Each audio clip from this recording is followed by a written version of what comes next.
Hello guys, and welcome back to Strategic Command World War II World at War with our Axis playthrough. In this instance, welcome to Japan, because I've done nearly everything else that I need to do already with the other countries on the Axis, with the exception of like placing a medium bomber unit in Germany, which we're just going to put right here. There you go. It's placed. Now welcome to Japan, not China, Japan. The Chinese, we're just getting them out of here as best we can. We made some pushes over by Chengchao last episode, and so that's real nice, but everything here's a little bit damaged. And by Changsha, we keep hurting this core, but they keep building it back up again. We're making them use a lot of their money, but we are not actually taking any land yet. On this front, I believe the next closest big gain we can make is actually taking Chengchao and moving west towards Xi'an.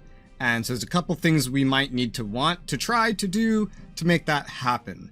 The first thing I'll do is I'm going to take these medium bombers, which are still not attached to an HQ, and we're going to try to medium bomb the L Corps of China. We're getting enemy interceptors, of course. We have escorts that are pretty damn good. Let's see, there's, oh wow, 3 damage to their escorts. Okay.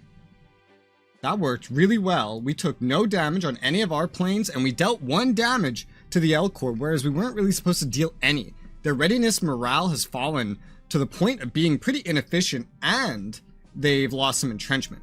We're not done though. We have tactical fighters that can go to work as well, and I believe it's best put here because Chengchao falling would really be the biggest thing we could accomplish. Even doing no damage, not really that big of a deal, because the readiness and morale has fallen even further to the point where a core is enough to hurt them. So on that note, let's do that. Let's take the core and actually attack the enemy L Corps. We dealt 2 damage, not just the one that was promised. We dealt 2 damage. God fucking damn. Okay, well, we still want to maintain kind of like a front line over here. Although we need some good zone. They're not going to march away from... what is this? Yichang. They're not going to do that. Right? I don't think they are. So we'll swap this corps back over here with the 34th Army, which has pretty good odds against this target. I might want to soften it up first. I'm not sure. Let's just attack the 34th and see how it goes. We dealt 4 damage. Not just the 3 it said we would. We dealt 4 motherfucking damage. Aight. Let's attack with the North Chinese Front Army. We dealt 2 damage. Okay? With 1 more attack, we could probably finish this off. I might as well just swap it around here to maintain my battle lines. And voila! We have killed the thing on Chengchao. That went so much smoother than I thought it would. Now here's the not smooth part. This army's zone of control is still bad for us. To the point where I can't get any of my units into Chengchao because of this army. So yeah, it could probably step on Chengchao. It would be stupid to step on Chengchao because it's in fortifications. It either needs to run into the mountains or operate out of here if that's even still an option for it, because like it's in fortifications only facing this way and this way, but it's entrenched still, and that counts for something. If it moves to Chengchao, it won't be entrenched anymore. Well, we want a stronger unit to be the one to push in for, you know, whatever that's worth. I think what I'll do is I'll take the 17th Army, we'll put that up here at these fortifications. That doesn't give me any more capacity to move anybody in, unfortunately. But it's all right. We're not planning on attacking these guys while they're entrenched, but at this point they either need to move, or I don't think anything can move on to Chengchao at this point that can save it. Next turn, it will fall. Unless they put this here. But even then, I could probably kill this army, even if they move it up. So I've just gone ahead and I've reinforced the 37th Army. We're going to reinforce the 11th Army as well. These guys are just recovering. We're going to reinforce the 6th Army. Anyone that we can reinforce on this front, because it's been a pretty aggressive push recently. And so as much recuperation we can get is ideal. Right here, the 13th Army can get elite reinforcements, but not while it's on the front line, and we don't really have a secondary line considering we're right next to like a big ass fucking lake that we can't really station anybody on. So let's take the Central Expedition Army again and have them attack again this corps right here. We dealt 2 damage, thankfully, still taking no damage. We'll take the 13th Army and attack. 2 damage dealt, none taken. Okay, good, good. It says we will take damage if we attack the 3rd Army. I don't believe I even, maybe I did attack. I don't know if I reinforced them or attacked with them last turn, but we're not gonna kill this. This core is not gonna die. I'm also gonna take this HQ. I'm actually gonna move it down the road here next to this HQ, get it closer to more things it could provide support to, because eventually I'm gonna just move this up to Changsha to try to shift my lines forward to maybe more efficiently reach out and support my units with the HQs that I have. Hopefully we get some new upgrades as well. We also have the Congo battleship to deploy. This is a really, honestly, insignificant thing given the battle plan that I have. But we'll go ahead, we'll put that at Kyoto. That seems like a pretty apt thing to put over by Kyoto. Given that my cores are superior, and they're all supported by HQs over here, and supply seems pretty good, I'm going to try to scare the Chinese more. They formed a very large front down the south, while I'm pushing over here in the center north. And they don't have enough stuff here. They'd need to operate stuff out. They'd need to shift stuff that would take too long with these rivers and mountains in the way. Therefore, we want to try to keep as many of them distracted as we can. They have mainly cores lining here. So long as we don't attack them, we're not at a disadvantage. In fact, we have an advantage. Because even if we're not entrenched, we have our infantry weapon upgrades. So, I'm going to take this 5th corps and I'm going to move it across the river. I'm going to take this corps, I've been prepping this forever. Move this across the river. Forming a longer front line here. Maybe getting in range of this HQ? Maybe. Probably not. I don't know. We haven't attacked here because I feel like the trade is just not worth it. An army against this corps. And we don't have enough troops to really try to surround, if you ask me. Once we get like Haiphong and we cut them off over here, like eventually we'll get all of Indochina. And once we have all of Indochina, that opens up another front over here leading towards Kunming. And so long as we keep getting more land units here, that should be not so bad to maintain. Our biggest problem is HQs. We don't have enough HQs to wage an effective land war. We're also now able to move these cores. So we're going to get operating the core from Manchukuo, and I'm going to send it down towards Nanjing. Just next to that, we're going to want to move it up to this front here, kind of fill in this, have a defensive core placement ideally. I think that's pretty much the plan I have in mind for that. We're going to operate in its place a garrison to Manchukuo. We have 205 MPPs. That is not a whole lot to work with if I say maybe want to get some research going, although we can only fit in a 150 cost max research in because we're at 1850 MPPs currently invested into research. Well, it's good that we have pretty much all the really useful things that I would want to get then. I think I'll go ahead and I'll allocate research first. We're going to put it into spying and intelligence because I do believe spying and intelligence to be pretty useful. I don't think we need advanced subs, again, just with the current game plan. I would prioritize it if I expected I would need to wage a war with America until 45. But I don't believe it's actually going to go that long. We may still end up waging a war with America, but it's not going to go that long that I feel like it'll be problematic. So, spying and intelligence, because anybody with spying and intelligence will make it so that they can scout things. And if you have spying and intelligence, like that's, even if it's Japan, they could potentially spot stuff from the USSR, I believe, or anyone else that they're at war with. So, if they have the points to put into that, all the better, because their points are a little more up in the air of what I need to do with them, what I can do with them, because of how they're not exactly essential to winning the game. Since the north is where we seem like we're about to break through, I'm going to opt for some maneuverability over there. We're going to operate the other core we're freeing up right to where we used to have that army that gave us at one point sight over towards Yanku, and we saw that there was a lot of Chinese forces over there.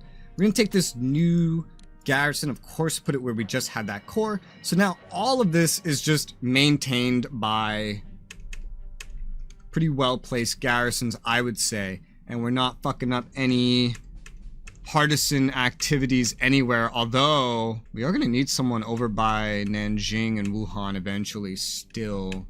It's not necessarily a concern just yet, but as the front moves, it will become one. We have enough cores left over to just leave those behind. I know I've discussed that before, but ideally, eventually, we won't want to rely on cores. I mean, look at this right here, too. There are so many partisan spots if you actually want to deal with all of them. 34 MPPs remaining. I'm going to go ahead. I'm going to reinforce this core that's over here on Taipei, the island of Taiwan.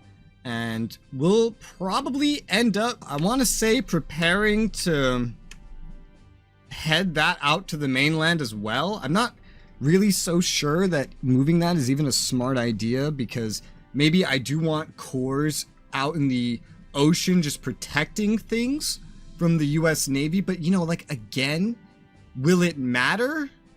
Not exactly. I'm not too sure what I'm going to do with it yet. But having a core over here to snipe Hong Kong, once that becomes relevant, I feel like that will be really, really useful. And anyway, with my strategy, I'm looking to end it in like by 42 anyway. So the Pacific War would really just start raging by that point. You know, by 42, that might be a little too early. Again, maybe 43. However long it takes to kill Moscow and drive into Egypt. I really don't know what I'm going to do in the Pacific.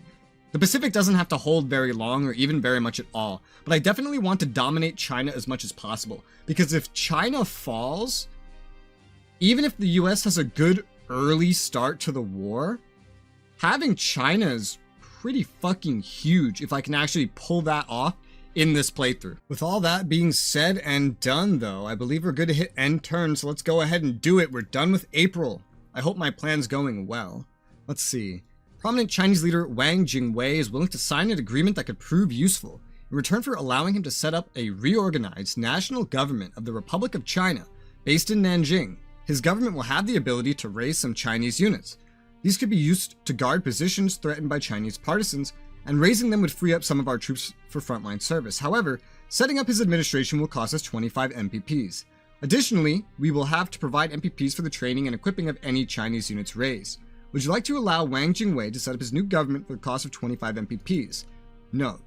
At the end of December 1939, an agreement was signed between Wang and the Japanese. In return for allowing Wang Jing-wei to head a new government, it was agreed that after the war, Japanese troops and advisors would be stationed throughout the country. China would give Japan some industrial concessions, and the Japanese Navy would control Hainan Island. Wang took up office in Nanjing on March... Oh god, I hate how they write dates in this fucking game, bro. Who says dates like this? On the 30th March 1940. Yo, not even a European speaks like that. Just say March 30th, bro. What the fuck? And by 1941, he had about 100,000 troops under arms assisting Japanese in fighting partisans. Wang Jing-wei's regime has the potential to raise 1 corps and 3 garrison units. If you wish to increase your ability to raise more units, it's recommended to say yes to this. Okay, so basically we pay 25 MPPs for the ability to ignore hard caps and raise 1 additional corps and 3 garrisons out of this new China. Yeah, I mean, garrisons that I can recruit that spawn on the mainland, and like 3 of them, that's pretty useful with how many partisans I have to deal with. Only 25 MPPs to open this to myself? Yeah, I'm gonna say yes to this. And there he goes, taking Nanjing. Germany invades Norway. Hey, that's not the flag of Germany, bro. This is the Germany-friendly, I'm too scared to see real life flag. Fuck that shit. Don't censor my game. I'm not German. I'm American. I'm fine with looking at things that happened, like nukes. Speaking of America, US concerned over Axis aggression in Norway. Ah, it's fine. Wang Jing-wei takes up office in Nanjing. Yeah. German forces secured Narvik, Oslo, Trondheim, Bergen, Stavanger, and Christiansand. Oh god. Garrison. Ooh, core. Garrison. Okay.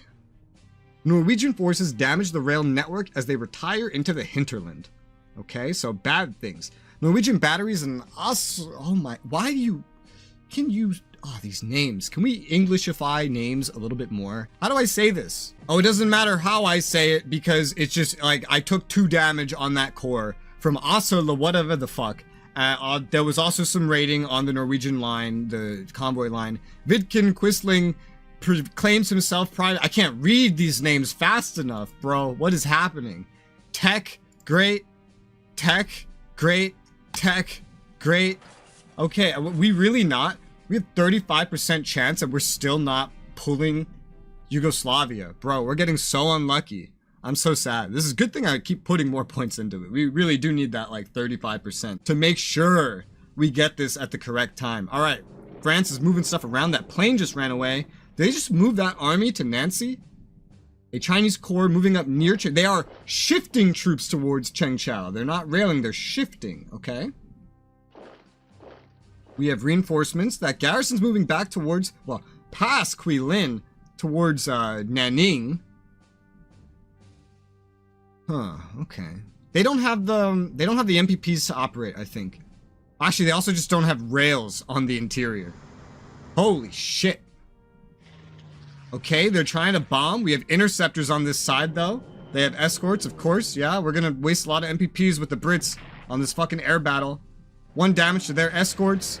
1 damage to their bombers.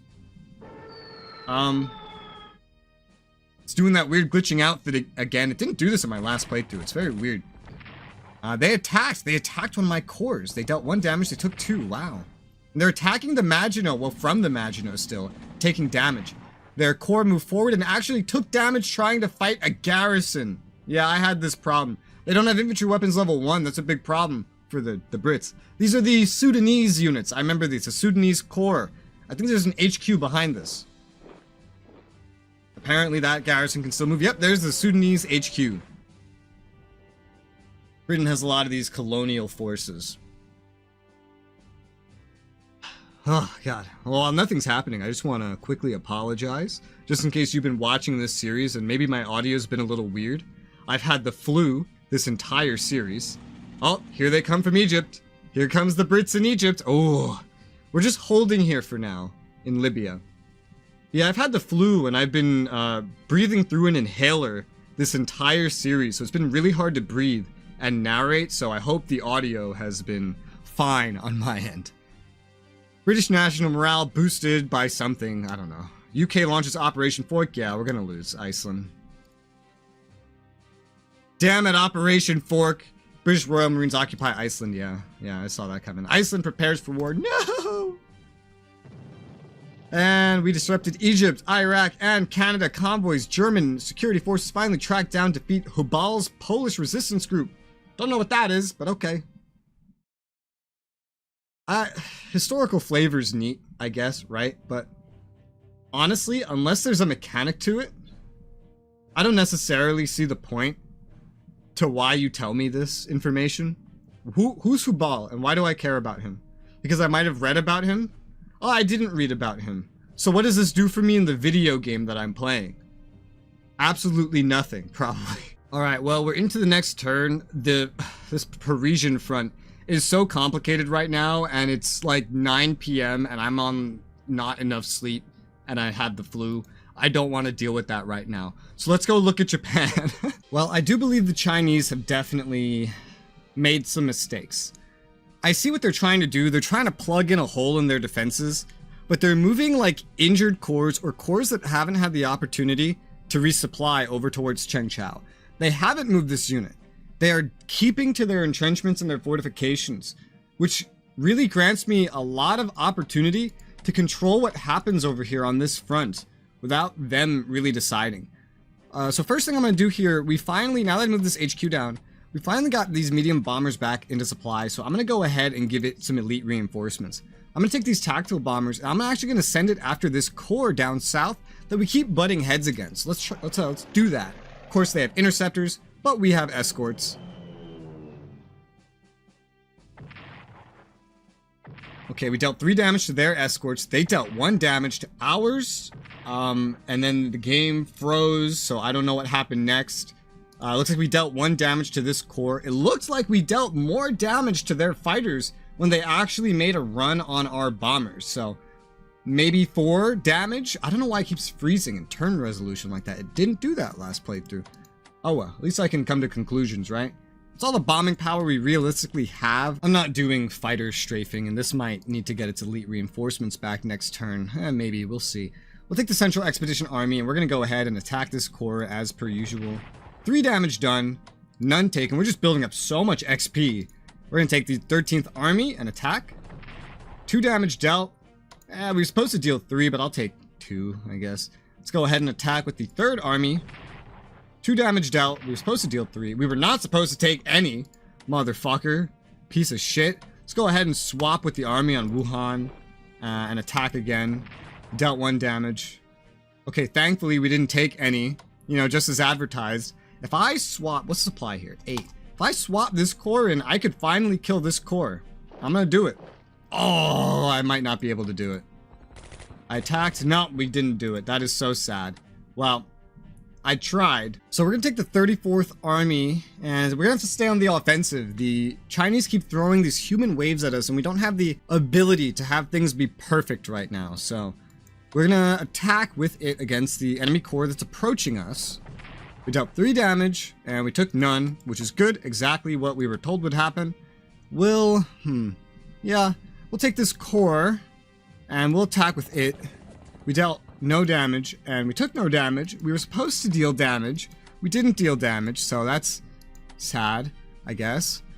We can still keep doing damage. It is possible. If we swap the Kwantung army in, we can attack, dealing 1 damage, taking none. And if we swap the North Chinese Front army in, we can attack, dealing 3 damage. Okay, that helps make up, taking none. It's almost dead. It's 1 HP again. We keep getting down to this situation, and I fucking hate it. We're gonna move this core forward to the front line where I want it just kind of defending. That's the whole reason I operated it over here. Now, don't worry, I haven't forgotten about securing Chengchao. We're gonna move the 17th Army forward into a position to secure that. We are limited in our movement by the zone of control projected by the 12th Army here for the time being, unfortunately. It's not really a whole lot that I can do about that. However, it's safe to say we're not going to operate this army. I can move this back into this corner, and I can take the 6th Army and move that forward to the point where we're now pushing up. We've taken Chengchao. That's a very important location, and we're going to start surrounding this thing. And its supply line is now cut. 7 supply, but it just has mountains behind it. It's going to start running out of supply. And now that we're behind it, we should be able to start dealing some damage in the future. But we're not going to just throw dead bodies into this right now. There's no point to doing that. I'm not going to gain anything from that. So we're going to have to be patient and wait. Even though we won't necessarily be fighting a lot of America in this playthrough, we are still going to need to fight them a little bit, just like we're going to need to fight China a little bit. And that's primarily going to happen out on the sea. So now that we're done and we have 253 remaining MPPs, no diplomacy to put that into, and all of our research currently capped out, we can start putting that into some of the Navy stuff. For example, reinforcing this carrier up to full strength. 87 MPPs on that. I could spend on some garrisons too, but that's not too important because we don't need an excessive amount of those right now. Maybe we'll need like 1 more soon, but we're not going to need, maybe 2. We're not going to need them too quickly. Down in the south, we have the Kaga carrier, which we can upgrade with long-range aircraft and naval weaponry. That'd be pretty useful to prepare for fighting America. 36 MPPs into that. We have this little destroyer here, good for finding American subs, which we might end up running into. That's 9 MPPs to upgrade naval weaponry. Well, okay, we don't have ASW yet. We're not researching that. The light cruiser, Abu Kumba, I don't know how to say this, but we're going to start with that. We can get elite reinforcements on this carrier, the Akagi. I think I'll go ahead and do that. So we have the Soryu, the Akagi, we have the Zuio. Zuio's an escort. The other 3 are main carriers, and I believe we're going to get more, right? Yes, and I believe these are all full carriers? Full fleet carriers, 5 of them. Yeah, I think I do remember running into 5 of them when I was fighting the Axis last time. So we would have 5 fleet carriers by the time around when Pearl Harbor is supposed to happen. 75 MPPs remaining. Okay, that's not bad. Let's stay with the upgrades for now, because garrisons build really quickly. We have so many battleships, bro. Let's go to this heavy cruiser. That's less of a immediate money sink. We're down to 62 MPPs now.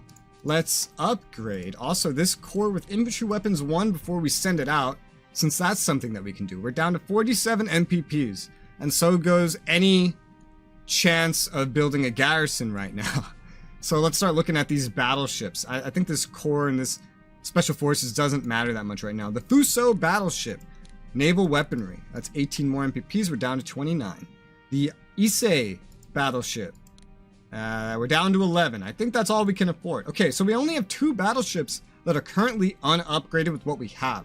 We're not necessarily researching the things that would make them better at the moment. We're at least getting naval weaponry. We're not getting like advanced subs or ASW or anything like that.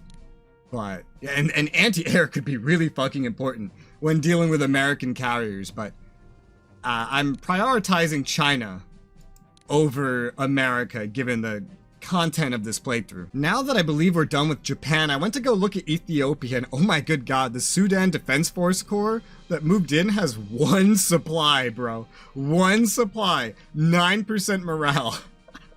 No wonder it can't even beat a garrison. I certainly don't think it could do very much against our HQ in its current form. Beating it back may not be the easiest thing to do.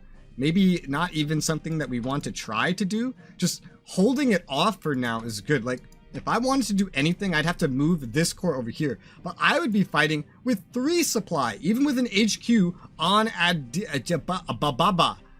So, that...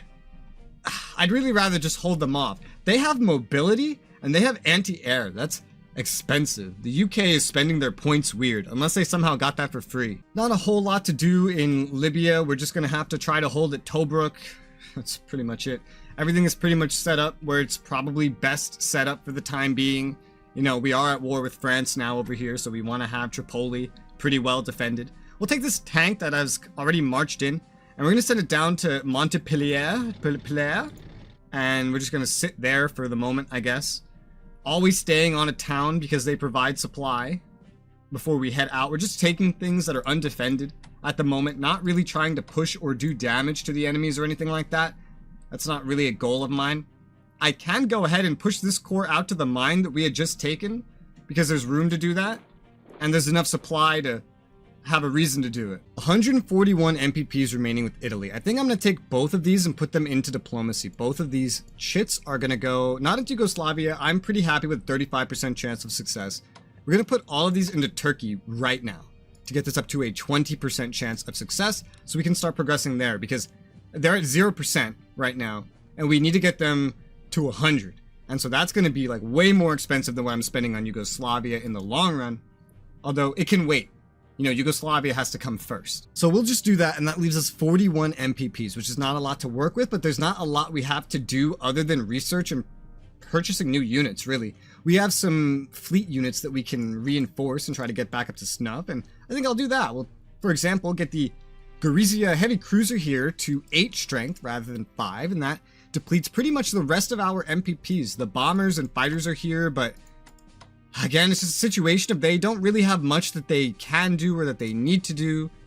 The only new thing right now is a German sub for deployment, and so where we deploy that is probably going to be pretty obvious. I'll put it right here in a very safe location where we can get it sent out to doing stuff sooner rather than later. This guy is just fucked up. I'm going to send him over to Denmark and get him all repaired. That is a German sub. I don't want to move through all this with an injured unit that's retreating. Our other subs here that are still pretty decent strength, honestly, they don't even need to really go anywhere. They really don't. I'm gonna just move this sub a little bit, but like these subs, they're kind of good to just stay where they are. So we're just gonna move south, and same thing here, just move south, and we're gonna raid these lines here, and we're gonna come down to these ships. Let's see, most of the enemy positions are over here. This is like the perfect point for raiding. So, oh, okay, let's go down here. I just want to avoid the port. If we come to like right around there, and then I go to like right there. For now, stacking here would be fine. We did see there is the Valiant battleship is over here and may find its way down here to fuck with our heavy cruisers at some point. And if it does that, I mean, well, shit, dude. That's not going to be very fun, but for now, it's far enough away that I shouldn't have to worry about just stacking up there for right now. And I'm happy with continuing to raid the Canada line. And that's pretty much all of my naval assets that are capable of raiding into enemy supply lines and convoy routes right now. That's Italy, I believe, pretty much fully taken care of. There's really no way to effectively use them offensively So right now we're just kind of defending the HQ and pressing up against the French forces, forcing them to stay put. The bombers can't do much without risking getting hurt, so that's fine for now. And so with that, we have our whole episode. On the next one, we'll take over what is probably going to be the final conquest of Paris and France. It's probably going to happen next episode. I'm actually really excited about that because that's the first of 3 major targets that I need to kill down. I guess you can include 4 if you count Poland, but the 3 things that I need to hold victory points on to win. Basically, this is one of them, and it's about to go down. I'm super excited. Let me know how you guys think that this series is going. Do you think we're doing a good job? Do you think we're doing a bad job? How do you think the plan's going? Do you think we're on a good timetable? Do you think I should invade the Soviets in 1940? Do you think I should wait till 1941? Like historically accurate, just maybe a little bit earlier, you know, like not in June or July, whenever the Germans did it, but somewhere just after the winter? Because there is that first winter debuff. So yeah. Let me know what you guys think, because again, the footage is really close. I'm recording these just barely in advance. But for now, thank you guys very much for watching, and I'll see you on the next one.